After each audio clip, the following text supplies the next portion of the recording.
Hi, greetings and welcome to On the Table. We are broadcasting on RTM Click and MyTV's Berita RTM channel 123, which is also right now live streaming on YouTube. I'm your host, Brendan Paul.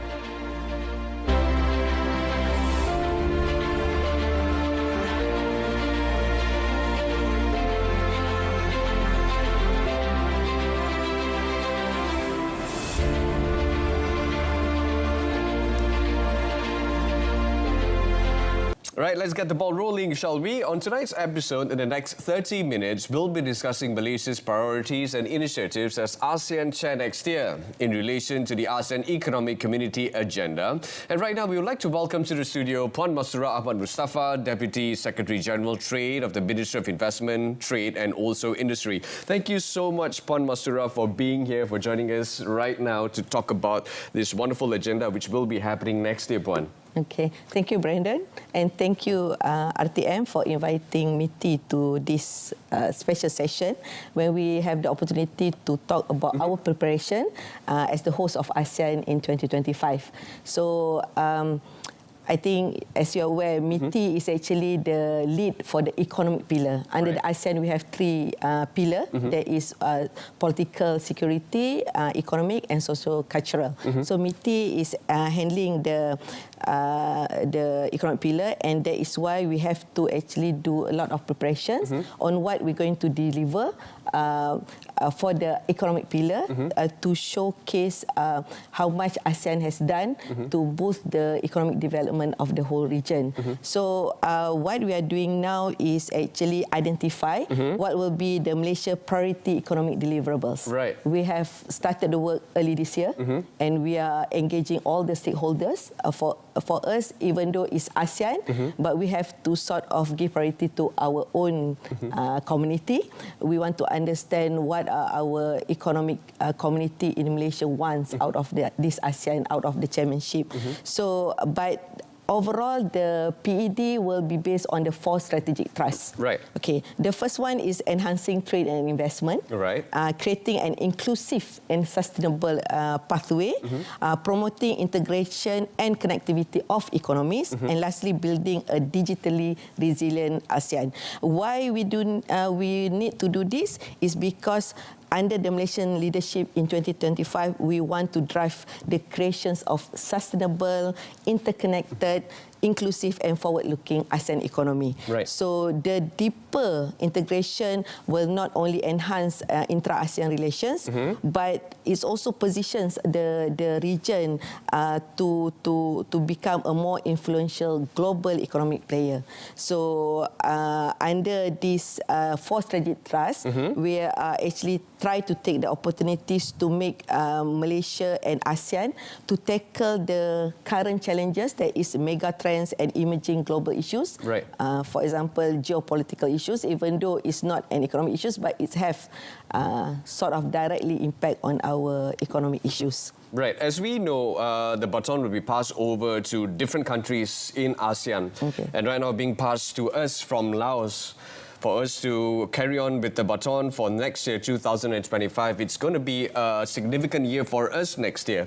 Now, first and foremost, you've just mentioned with all the pillars and the area that we're going to focus with regards to Malaysia being the host of ASEAN 2025. How significant is this, first and foremost? Okay.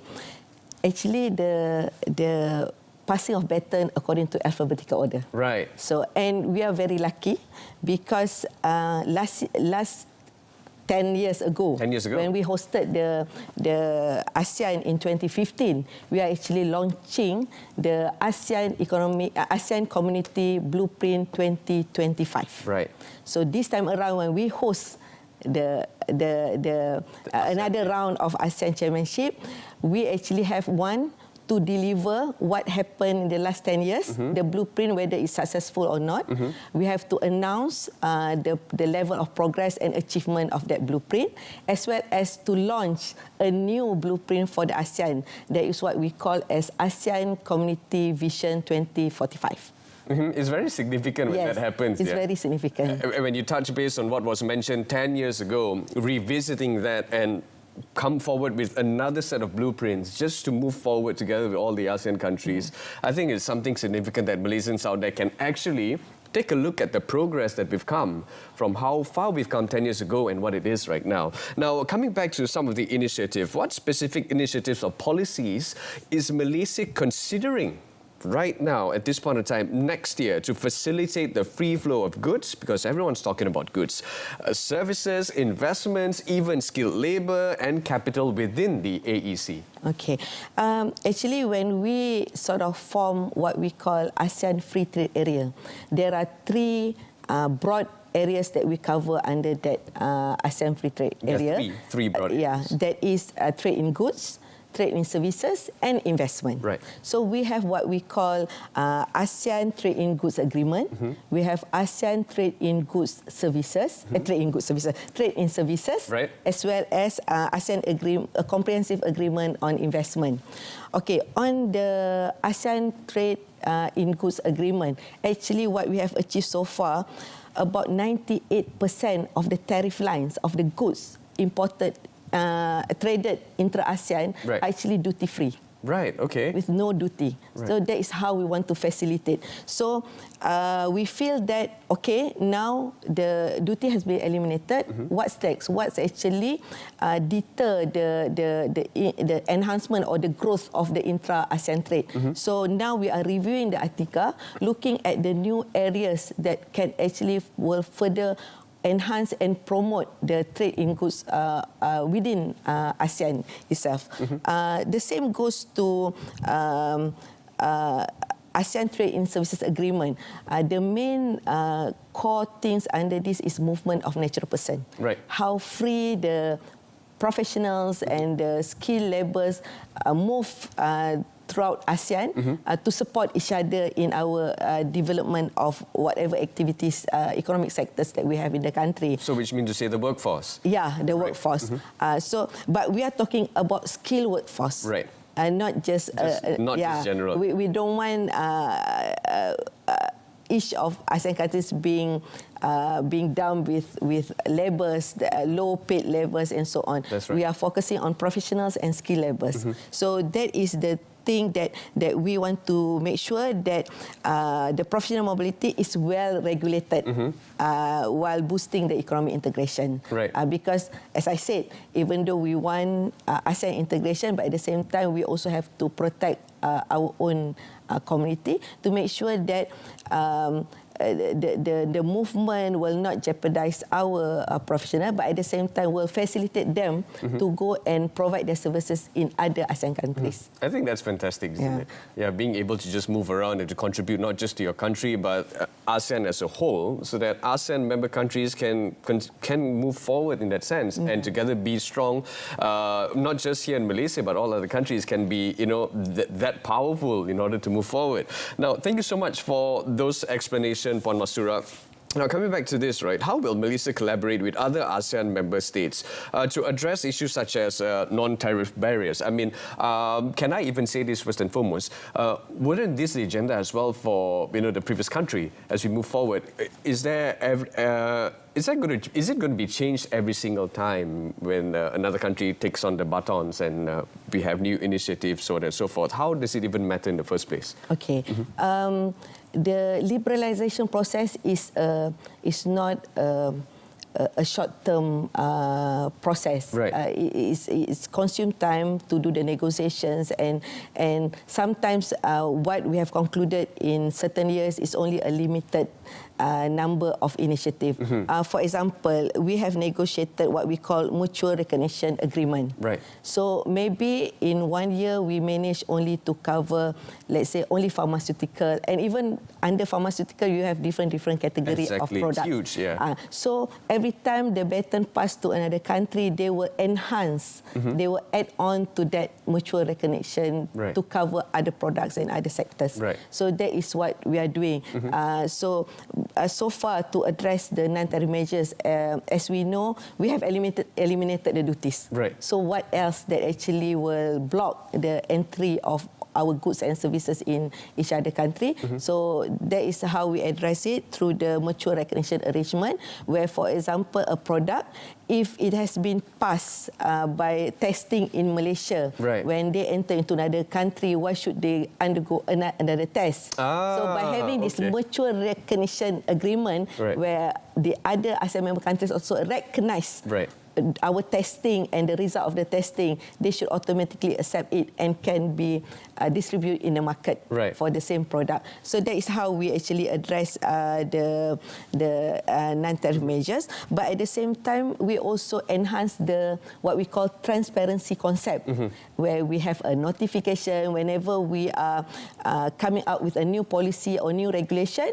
We will inform all ASEAN member countries that we're going to do this, and the effective date is from this date and another date, so that they can prepare their industry for them to make sure that they will comply to our regulation and will not take it as a non-tariff measure or non-tariff barriers to their product to enter into the market. Right. Now, let's talk about also the harmonization of standards and regulations. I think you just touched base on that particular one. Now, as you know, 2024, moving into 2025, we are talking about digital things. Yes. Digital goodness, right? But what about digital economy integration? What is it like then? Okay. We have to understand the 10 countries of ASEAN have a different level of development. Right. Some of the countries are digitally advanced, like Singapore and Malaysia. Yeah. But there are countries that having difficulty to even the infrastructure of the internet and everything. That's right. So currently, ASEAN is negotiating what we call digital economy framework agreement. So this will be an agreement which can cover the whole ecosystem of digital world. They have whole world? Yeah, the whole concept of ecosystem. Right. It will cover only ASEAN. So it's provide discipline on how to trade goods digitally, how to the data flow and everything.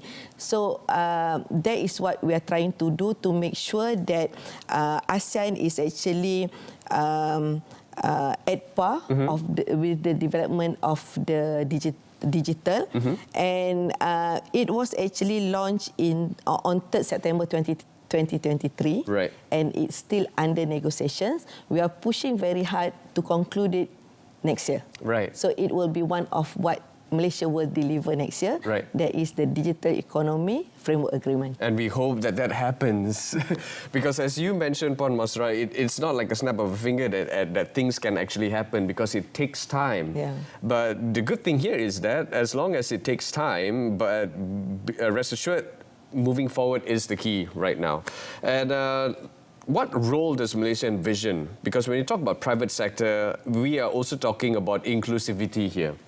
So what role does Malaysia envision for the private sector in supporting the goals of the AEC, and what measures will be taken to enhance public-private collaboration? Okay.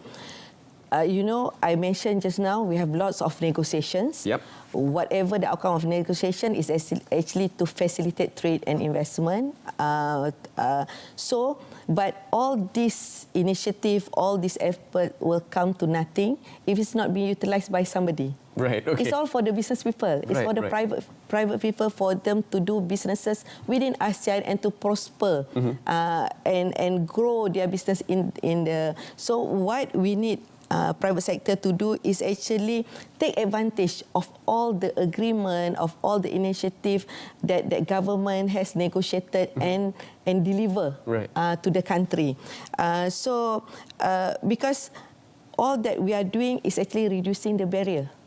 So now take full force of that, whatever benefit that we have offered to you, and make sure that your business will grow. What we call it, expound. And not just here in the country, but in ASEAN. But I think the key thing that you just mentioned right here is not about creating barriers. It's about reducing barriers, right? And Puan Masra, you wanted to talk more about this particular regulation. Yeah, please go ahead. When it comes to definitely how the private sector can actually come into this picture altogether. Okay. again, when you talk about just now digitalization and everything, driving the innovation and technology, okay, again, we are hoping that our businesses will continue to innovate and collaborate using digital platform and to actually expand the region capabilities. I think we have now go into artificial intelligence, blockchain, and Internet of Things, so that these are all what the private sector can contribute to the whole ecosystem. And then another thing is about sustainable development. Right. Malaysia has announced our goal to achieve net zero by 2050. So we cannot achieve this without contribution by the private sector, because they have to make sure that whatever activity that they are doing is actually to be more greener and less carbon release.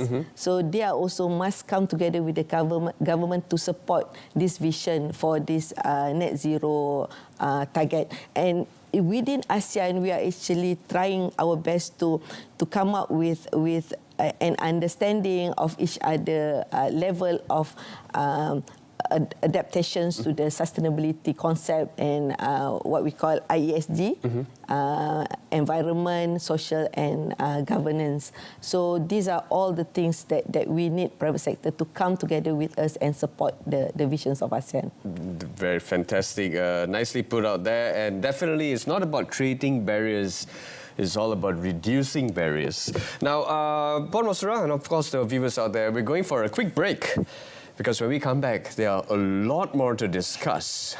Then again, get ready Malaysia. We'll be talking about ASEAN and its chairmanship that's about to happen next year. We're going to be dissecting even more right after this. This is On the Table. Catch you then in a bit.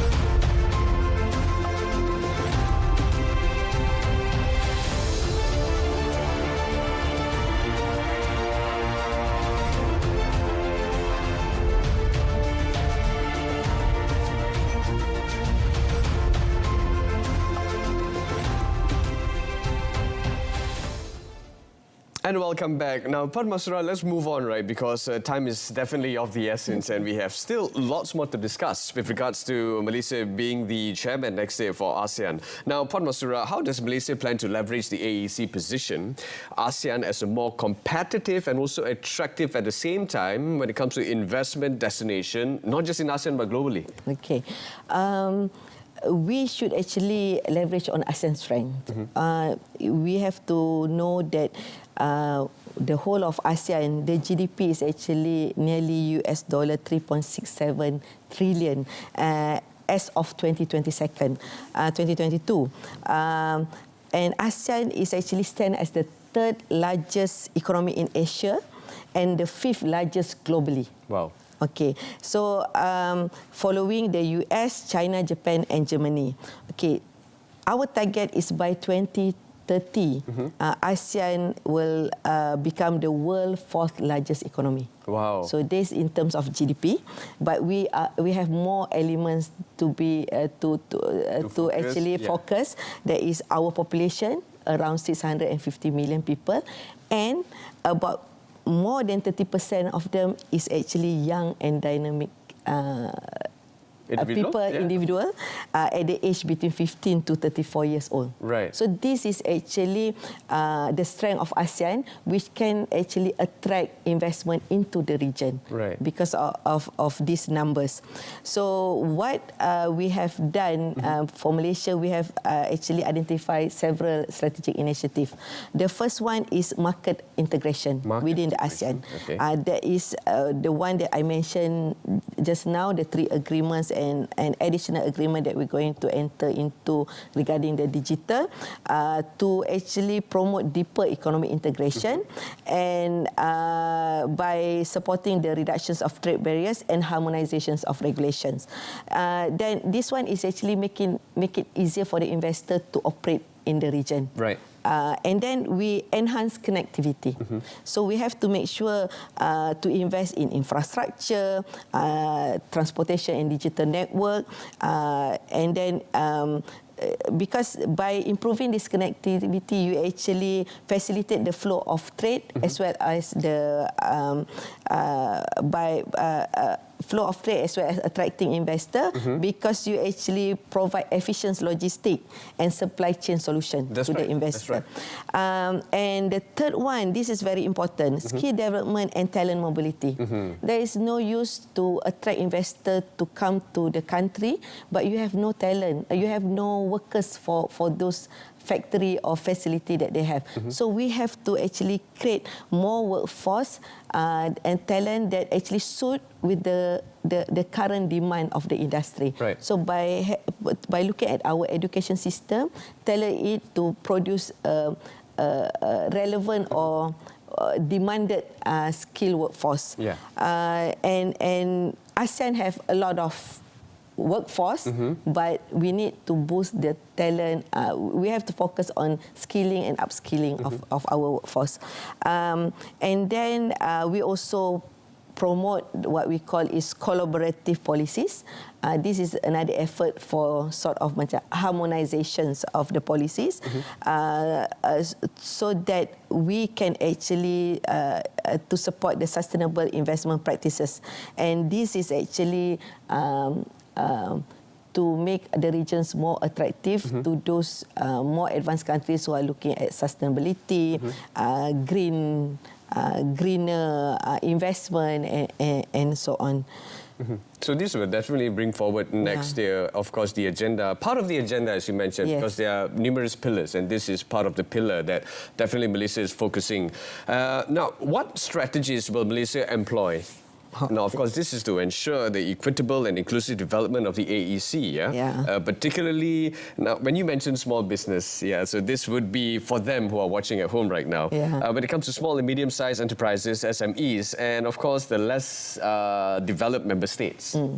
When you talk about SMEs and less developed member states, the first thing that will come up to your mind is actually financing. Right. So what we need to do is to enhance the access to financing, especially to our SMEs.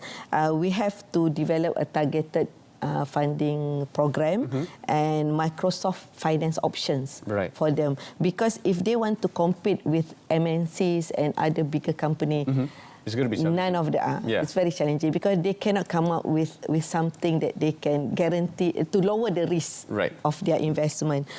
Secondly, is about capacity building.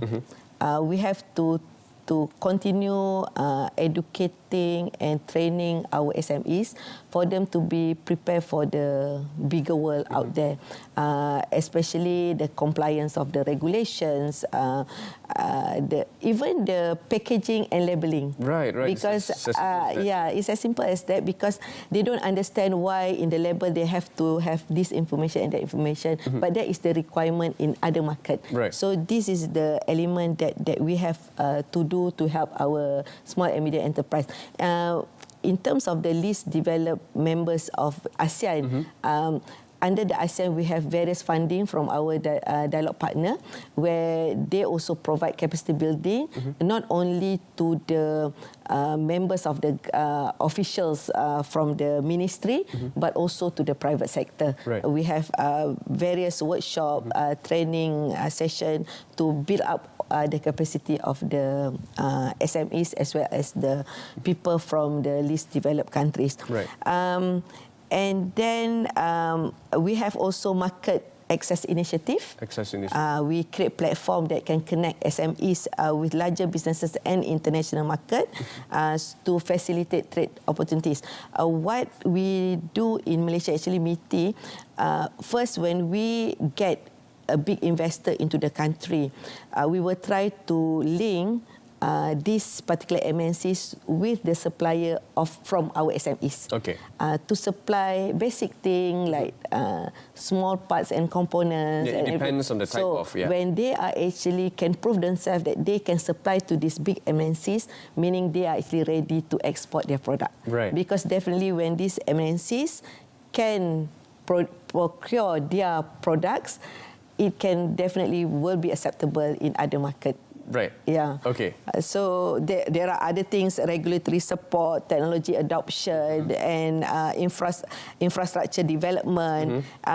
These are all the things that we are trying to, the government is trying our best to make sure that the SMEs will not be left behind with all these liberalizations and advancement of the economic policy. Lovely. Puan Masura, we are running out of time, but very quickly and briefly, now in the face of global economic uncertainties, I think it's very important that we touch base on this one. How does Malaysia intend to strengthen the resilience and also the adaptability of the AEC? Okay. We know with the global uncertainties nowadays, it's very important for us to actually enhance our regional integration. So what we are trying to do is to develop a robust, resilient and interconnected supply chain within ASEAN. Primarily is actually to ensure the efficient movement of goods and services across the ASEAN itself. That's definitely important. And what we need to do is actually to reduce bottlenecks as well as the minimizing the delay. So I think you can see that how our Prime Minister is very serious when he himself visited border between Malaysia and Thailand, as well as Singapore. Right. So just to make sure that there will be no delay and the movement of transportation there can flow smoothly. I have an example here. During COVID-19, actually ASEAN has come up with the declarations of the special ASEAN Summit on COVID-19 to reaffirm ASEAN commitment to collective action and policy coordination in combating the pandemic. So in the declaration, actually the leaders agree to maintain open market, offer targeted support to assist people and businesses, notably micro, small and medium enterprise, ensure robust social safety nets for our populace and promote the formulations of post-pandemic recovery plan. Okay, because we know whenever the time there is a shortages of certain things. People will actually be selfish and make sure that the supply is only good for their country. So by having this understanding among the ASEAN, we know that we need to help each other and to make sure that we can get all the essential items that we need during the pandemic, as well as what will be our recovery plan when the pandemic is over. Post-pandemic, So those are the things that we will try to enhance within ASEAN. Another one is on food security. Food security. This is another area that we need to actually strengthen to make it more resilient. So we have this ASEAN Leaders Declaration on strengthening food security and nutrition, which outline key strategies for tackling the challenges. Is emphasized on quick response mechanism during crisis to prevent food shortages and promotes the development of sustainable food and agriculture system for future. The pandemic has taught us a lot, isn't it? Not just the country, but of course our member states around us in order to help each other, so on and so forth. Now, Puan Masura, fortunately we're running out of time, but before we go, very briefly, very briefly, if you could summarize the whole thing, what ASEAN, what Malaysia is doing next year for ASEAN 2025, what would it be? Okay. What we're going to, for economic pillar, what we're going to try to deliver is not for ASEAN for today, but ASEAN, we want to prepare ASEAN for the future. Wow.